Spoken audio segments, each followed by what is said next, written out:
Hello everyone, thank you for joining me. This is Michael Voss, the Dragon of the Southern Tier. I'm here with you again on No Soundbites Allowed, and I thank you. I hope everyone's having a great holiday season. I hope everyone's filled with warmth as we see snow coming down here in the Southern Tier of New York. So I want to talk to you guys today. It's just another quick thought, just something that I was thinking about as I saw the reaction throughout the news media today about the Representative Anthony Brindisi in one of the most critical races for the New York 22nd District in 2020. He's been watched very carefully over the last several days to see what was going to be his response or his reaction, his decision about the impeachment vote that'll be taking place tomorrow on December 18th. And what we found is that he came out today, December 17th, first thing in the morning, in Syracuse.com, and he gave an exclusive interview saying he's going to vote for impeachment. And as you may have been aware, I've already spoken about this. I already predicted last week that he was going to go and vote for impeachment. That was a foregone conclusion. People have known about this and had this understood since over in the summer, since before the impeachment talks started. In fact, in the 2020 election, in the 2018 election, when Anthony Brindisi was going around trying to get elected, he was asked on multiple occasions, does he support impeachment? He never answered the question, but it was heavily implied he did support it, that he was along with the party line and that he supported impeachment. So here we are, money's on the table, time to actually cash in. You have to make a choice, Anthony Brindisi. You can no longer sit on the sidelines, sit on the fence, and dodge the question. And his answer was he is going to support impeachment. Now, there's a lot of things that can be said about that, and I'm going to reference his article in Syracuse.com today, but I want to just reflect on this, and something that I don't think a lot of people said. What are the benefits for any of the constituents of the Democrats that are voting for impeachment? What are you, the public, gaining? And what are these representatives, like Anthony Brindisi, what are they getting for voting for impeachment? So let's start off with one of the biggest things that voting for impeachment does, and therefore, and we know Democrats control the House, so there is pretty much a foregone conclusion that there will be enough Democrats, even if 17 of them defect, and Anthony Brindisi will not be one of those, Anthony Delgado will not be one of them. What you're going to see is that President Trump will get impeached, just like President Clinton. Will that mean he's removed from office? No. Does that mean he can't run in 2020? No. People misunderstand what impeachment means. Just like with President Clinton, it doesn't stop anything. But what it does mean is the vote then goes, or the issue goes to the Senate, and the Senate will have to have a trial, and in that trial, there will be a final determination of whether President Trump is guilty or not, and at that time, he may or may not be removed from office. It's expected that in the Senate, this will fail. So it's a pretty empty threat at this moment. It's meant to discourage and to put a negative light on the 2020 election for Republicans, and in particular for President Trump. That's the ultimate goal, it would seem, because we've seen Pete Buttigieg, we've seen Joe Biden have all come out. In fact, Joe Biden did in fact do the things that President Trump has been accused of. In fact, if we look back in history, pretty much every president has done, to some degree or another, exactly what President Trump has been accused of. So what's the benefit going forward? If we have this impeachment trial, what's going to happen to presidents in the future, whether it's President Trump or any other, and I guarantee every other president after this, what will happen? Well, one of the things is that we're going to see that the constitutional power of the president to have international policy is no longer going to be there. You're going to have, whether it's a Democrat or Republican in office, whether it's President Trump or anyone else, members of Congress will be searching and seeking leaks in every single international policy conversation that they have. Anytime they talk to a foreign leader, there will be people who are looking for a conversation to then have Congress judge whether that was constitutional or not, was there any impropriety in that conversation, and then hold it over that president to take away their political power and to then impeach them afterwards. So in other words, you're going to have the presidential power, constitutional power of the president to have international policy is going to be destroyed. And the confidence in other world leaders in being able to speak to American presidents about international policy will be removed. Congress is basically usurping the power of the presidency as defined by the Constitution to an extent. And they're using the punishment of impeachment as their tool to enforce that. That's a problem. Let's go further. What other benefit do we get from this? Well, we have Representative Anthony Brindisi in particular, and other representatives like Delgado and many others who are in Republican strongholds in the New York 22nd District. It's 6 points or 6 percentage points Republican. There are more Republicans than Democrats in this district, and Anthony Brindisi won by roughly 1% or 4,000 votes in this district. And the answer is he has gone and said that they are not important. His absolute sworn oath, his primary and only purpose is to represent those voters. And he's just said that their wishes, which have been shown in polls, several polls have been done, and polls are saying that 54%, a majority of the people in the New York 22nd District, oppose the impeachment. Across the nation, we have seen over and over again since October, polls coming out saying the majority of America does not want to see an impeachment, especially in 2020 when they get to vote and make a choice. The Democrats are removing the freedom of choice from the American voter. Anthony Brindisi has reaffirmed that in saying he doesn't care what his constituents say, and he's not going to represent their views, which is his obligation. Mind you, this is an obligation. This is what members of Congress are there for. That's why it's the House of Representatives. They represent their districts. Anthony Brindisi has thrown that out the window, and he is not representing his constituents. He is representing his party, and within that party, the smallest faction in that party, that sliver, the fringe left movement, which would be Adam Schiff, it would be Alexandria Ocasio-Cortez, it would be the Democratic Socialists, and the progressives, in particular, progressive leaders of tomorrow. This is who he is pandering to. What other benefit is coming from Anthony Brindisi and other Democrats voting for impeachment? Well, let's think about it. Anthony Brindisi he's going to be in an election battle for the New York 22nd District. He barely won the race based on promises to lower cable rates from Spectrum, our local cable provider, and instead, Spectrum has increased rates by twice in the time that he's been in office, telling us that he's been completely ineffective. He hasn't passed any bills, and the only bill that did get passed, which was a report, that was included in another bill, and no one put their name behind it, no one put their approval behind it. He has no support, and none of his other bills look to pass. So what is he getting?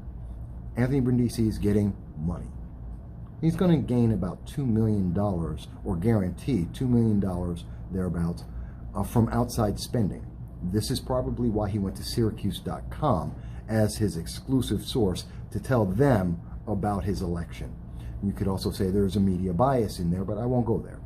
Rather, he went to an outside news agency. He didn't go to Observer Dispatch, which is in his home district, and also in his local region back when he was an assemblyman.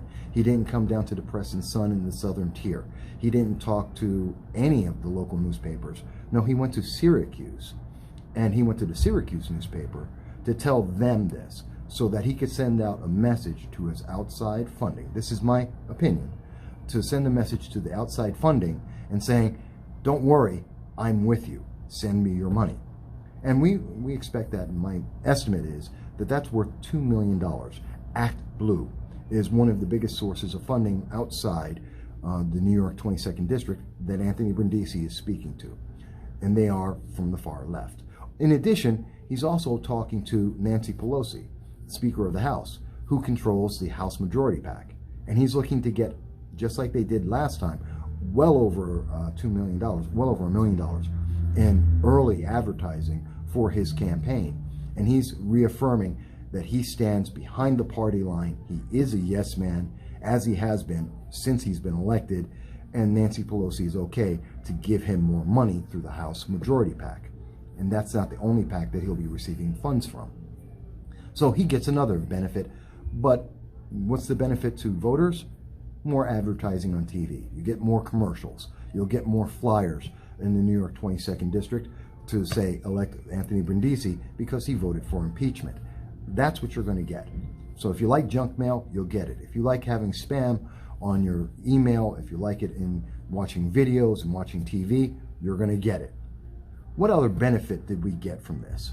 Well, besides guaranteeing himself outside spending, money from people who have nothing to do with the New York 22nd District that are going to be giving Anthony Brindisi money, we have the one really critical thing, and this is what he said, and I want to quote from the Syracuse.com article. Anthony Brindisi says, quote, "I've always said my job is to both work with the president and to be a check on that same president, no matter what party they are in." He goes on to say, "I was sent to Washington to do what is right, and that's what I'm basing my decision on," end quote. That's the full quote of Anthony Brindisi explaining why he is voting the way he's going to vote for impeachment. Okay, real simple thing. That's not the definition of a member of Congress. That is not what the House of Representatives is there for. That is not the oath that they swear when they are sworn in. They are not there to be a watchdog of the president. That's not Congress. That's not their job. In fact, that's the job of the media. They're supposed to be the watchdogs of all of government. That's the Congress and the president, regardless of what party the president may be. But Anthony Brindisi has redefined his role in government and in the Congress. And he's now assigning himself a watchdog status that isn't his power. And in fact, is usurping power from the public, from the news media, and from the president. That's wrong. Mr. Brindisi is missing the point of why he was put in Congress. He is a representative. He is meant to be the vocal voice of the New York 22nd District, 720,000 New Yorkers, mostly Republicans, and he is supposed to be their voice in Congress on the issues that affect them every day. That is his obligation. That is what he swore an oath to, not for impeachment, and not to be a watchdog of the president. That's not his job. It's not in his purview. It doesn't help constituents for him to watch the president when the president is in a different party. I mean, is he going to be a watchdog of Democrat? What if Biden gets in someone that he supported in the past? Is he supposed to be a watchdog on him, or is he supposed to pass the bills that make a difference in people's lives? Lowering taxes, supposedly lowering cable bills if he could ever get support for it, for protecting the Second Amendment, protecting the First Amendment that he won't speak on. When his constituents in the New York 22nd District, in the Southern Tier, when his constituents, students, were being attacked by mobs, Anthony Brindisi was silent. When the First Amendment was being attacked, he was silent. He has nothing to say about it. I have to question, is that because he thinks his job is not to represent his constituents, not to protect the Constitution, but instead to be a watchdog of the president based on his partisan party view, on his yes man status for the Democratic Party, for the progressive ideals of his supporting base, who are the ones who are creating mobs and violating people's First Amendment rights? Is that what he thinks his job is? Because if that's the job of a member of Congress, nowhere in there is take care of your constituents, represent your constituents, do the right thing for your constituents. That's not what he's defined it. Again, he says he believes his job is to both work with and to be a check on the president. That's not what he is there to do. He is there to pass laws for constituents. in the best interest of his constituents, to spur job creation, to spur small business creation, to get people employed and keep them off of unemployment, to be able to make sure that people have the ability to pursue happiness, not a guarantee of happiness, not a guarantee of health care, not a guarantee of a minimum wage, but to pursue their interests, life, liberty, and the pursuit of happiness. There is no guarantee here, because life is not guaranteed. That's what Mr. Brindisi is supposed to be doing. That's not what he sees as his job, which should trouble Democrats, libertarians, conservatives, and Republicans all alike, because we are redefining our government. We are redefining what it is to be a member of our government. And that should trouble people, not only in the 2020 election, but every election thereafter, whether it's for president or for Congress or for any other position. It's no longer that people elected are held accountable to the people that elected them. Instead, he is dictating to the public what he wants to do, and we have to go along for the ride. I think that is very wrong. So this is my reaction initially. Where are the benefits? The benefits all lie with the Democratic Party, especially the progressives and the socialists. The benefits lie with Anthony Brindisi getting money to be able to get reelected. It also is, and just as a side note, let's not forget, Anthony Brindisi is also paying back the favor he received. He wanted in January to be on the Armed Services Committee. Nancy Pelosi said no. New York State members of Congress failed to back him. No one cared. He didn't get that position. He got that position last month as the issue of impeachment came up, because he is in a district that is a swing district. It is a critical vote, and the district does not want impeachment. And he got an armed services seat, and now he has a vote. Is that a quid pro quo? Many people would say yes, it was. Many people would say that Anthony Brindisi was bought. I can't guarantee that, but it is very curious. So this is just a quick thought. A lot of things to chew on, but ask yourself this. Who actually benefits from President Trump being impeached without evidence of a crime? We have seen it run through the courts. We've seen all the evidence. We've been told all about it. There is no bribery. There is no extortion. There is no collusion. There is nothing that has been claimed by the Democrats since April of 2016. What do you think is going to be the result? I look forward to hearing from you. Thanks.